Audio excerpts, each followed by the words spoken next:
Recipe conversion factors are fairly simple. It's basically new divided by old. Once you understand this, it's easy to be able to do this. This applies to not only amounts, but also dollar amounts as well. So the way this works is you take your old recipe, let's say for instance, old recipe yields 5 servings in your case. And then your new recipe yields 100 servings. So you need to be able to scale that up. What you do in that case is you take 100 servings, divided by 5 servings, and that gives you a pure number of 20 because the servings cancel off. So this is just a mathematical number at that point. You can do with it as you want. So here's an example of how this works. You take your crab meat, which let's say costs $10.99 for 16 ounces. That's a 16-ounce can, $10.99. Not a realistic pricing for that. In reality, it's probably going to be closer to $50 or $60 for a can or something like that. We're going to use these numbers. We'll start by finding the individual unit cost. This is the dollar amount per ounce.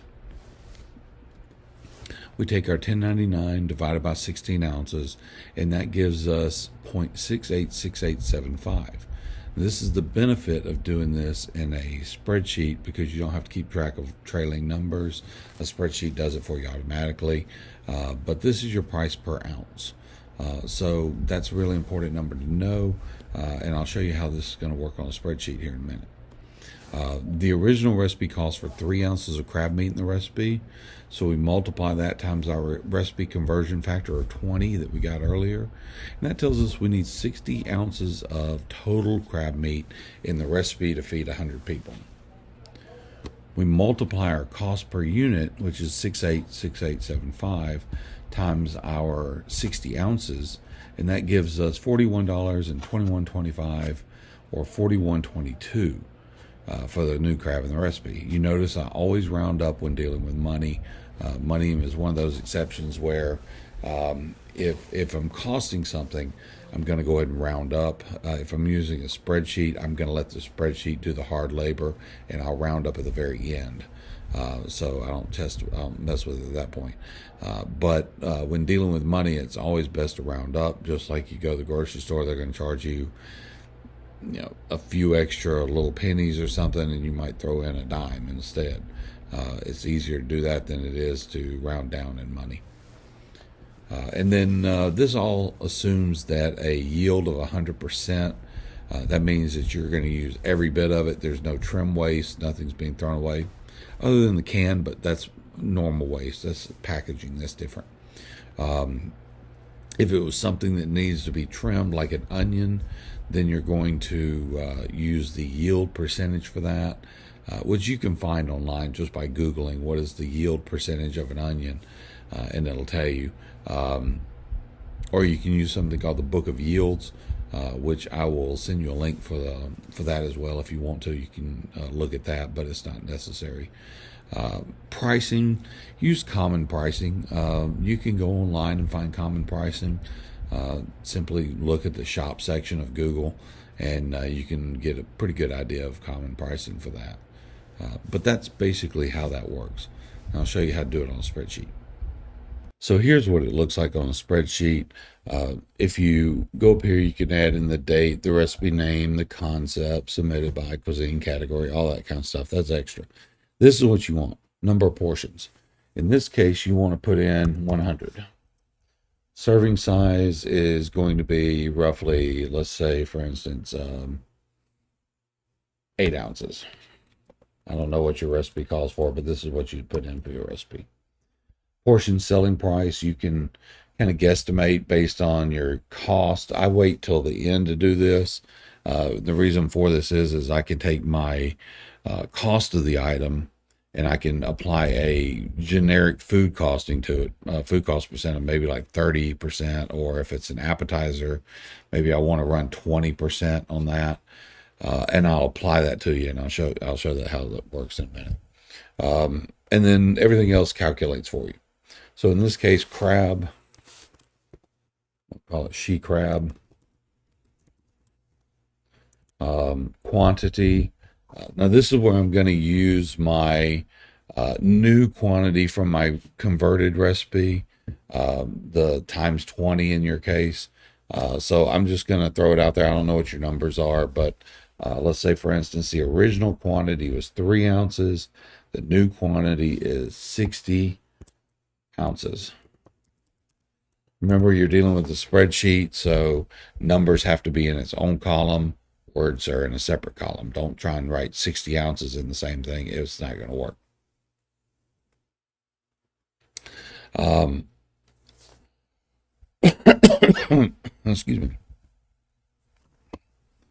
And then I'm going to put ounces right here as well because I realize there's an issue there.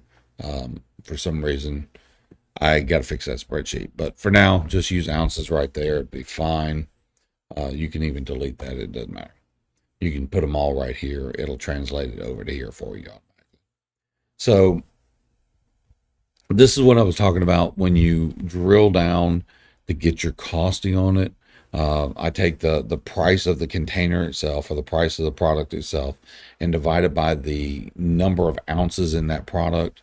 And we came up with point, let's see, we came up with, what did we come up with? It was point, 0.686875. So it's automatically going to convert it to 69 cents. But remember, the computer is doing all the heavy lifting for you. But you notice the total cost is 0 right now. That's because we have to put in a yield percent. Even if we use all of it, there's no waste or anything. We still have to put it in. So I'm just going to type in 100. That means that we're using all of that product. The only thing we're throwing away is the can, but that's packing material anyway. So now it gives us a total cost of $41.21. It's rounding automatically. We don't have to do any of that stuff. In the background, that still has the long number, but the computer recognizes it as something else. Next ingredient, I'm just going to throw stuff out there. I'm not sure what your recipe calls for, but heavy cream. And let's say you're using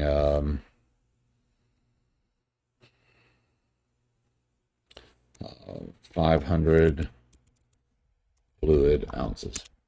It's really important that you break down your ingredients to a costable amount.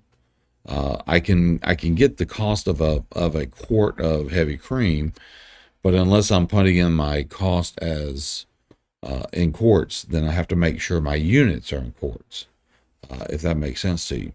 So whatever your unit is, your cost has to be in that unit. So if your units are 5.25 quarts, then your cost has to be by the quart. If your cost is 500 fluid ounces, your cost has to be by the fluid ounce. So that's one of the biggest things that people mess up on is that. So let's say, for instance, I did my calculation. I'm going to look at this and I'm going to say that heavy cream costs $5.90 for a quart, and there are excuse me, there are 32 fluid ounces in a quart. So you can see the math there. It just does it for you. Equals 5.90 divided by 32. And that tells me that it's 18 cents per fluid ounce. Same thing here. We use all of it. The only thing we don't use is the container. Oops. 100%. And now it tells us we use $92.19 for that recipe and heavy cream. And we go down the list, down the list, down the list. Let's find something that we do use a percentage on. Onions.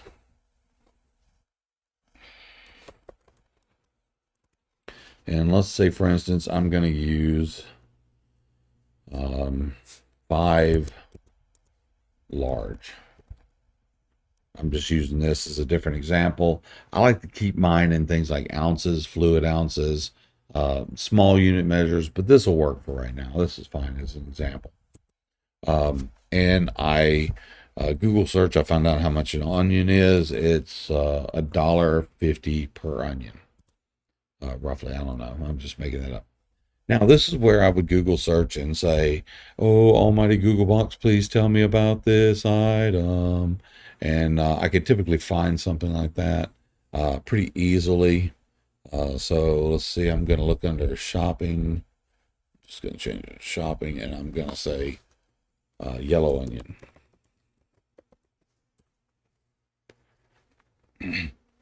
Yellow onion, 3 pound bag is $2.18 for a 3 pound bag. So there you go. That's how you can get your pricing. Now I could break it down by pounds. I could say 218 divided by 3 pounds. That's going to give it to me in pound prices. And if I want to go down to ounces, I do 218 divided by 3 divided by 16. So I'm dividing by 3 pounds, then by 16 ounces. That's going to take me all the way down to ounces. So it's not as complicated as people think about finding the price. But I need the yield. Yellow onion yield percent. Oops, I misspelled yield. I don't know why. Do that all the time. I say dyslexia fun can be. And then, so here I've got yield percent. It's going to give me information on it. So unusable peeled onion raw weight. Basically, what this is saying is that we're using 73.54% of the onion, or in the larger ones, we're using 78.54% of the onions. So we're using almost 80% of the onion. So a little over 20% of that onion is going to be thrown away in the peel, the root end, and stuff like that. So that's what we're going to use. We're going to use that number. We'll go back to our spreadsheet here, and we'll enter in 78.54. No need to put a percentage into that equation. It'll do it for you automatically. And now what it's saying is, you notice my unit cost here, my EP unit cost, that's edible portion. This number right here, well, it won't let me select it, but this number right here is lower than the original amount, and that's because of the yield percent. It's always going to be lower than. So that's a pretty good number for us in that case. And that tells us that $5.89 is for onions. Easy peasy. Excuse me. Now let's assume we completed the whole recipe, all the stuff in there. You can get an idea for what it's doing. The recipe total cost would be up here.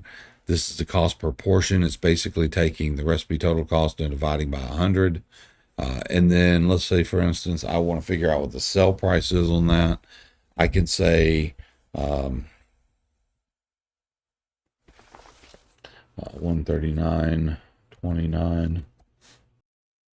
So let's say, for instance, I'm going to take my cost per portion, which is $1.39.29. I'm going to go ahead and add in that 29 after it.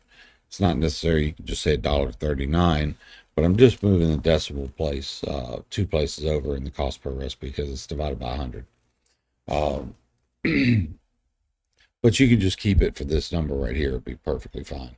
And then I'm going to divide that by 20%, 0.20. And that's because that's what I want my food cost to be, is 20%. I want, for every $1 coming in the door, I only want to spend 20 cents on this item. That tells me this is what my menu price is. This is the absolute lowest I can sell this product and make my 20%. So I can't go any lower than this. So $6.96, it's a clumsy number. I'm either going to round up to 7, or I'm going to go up to $7.99 or $7.95. There's a whole psychology of pricing in there. Or I can go a little higher if I want to. I can go, this is she crab soup, so if I want to, I can go up to $10. I'm going to say I'm going to sell it for $10. At $10, my projected food cost is $13.9%, which is good. Appetizers, you want them to be lower because that's what's going to drive your overall food cost down. things like steak and stuff like that is going to run you about a 45% food cost. Chicken and pastas and all that's about a 30% food cost. But we want an overall food cost around 30, 31, 32%, somewhere in there. So I hope that helps. If not, if I made you more confused, I'm sorry. But I'm going to include this recipe cost card too. So maybe that'll help you with it as well.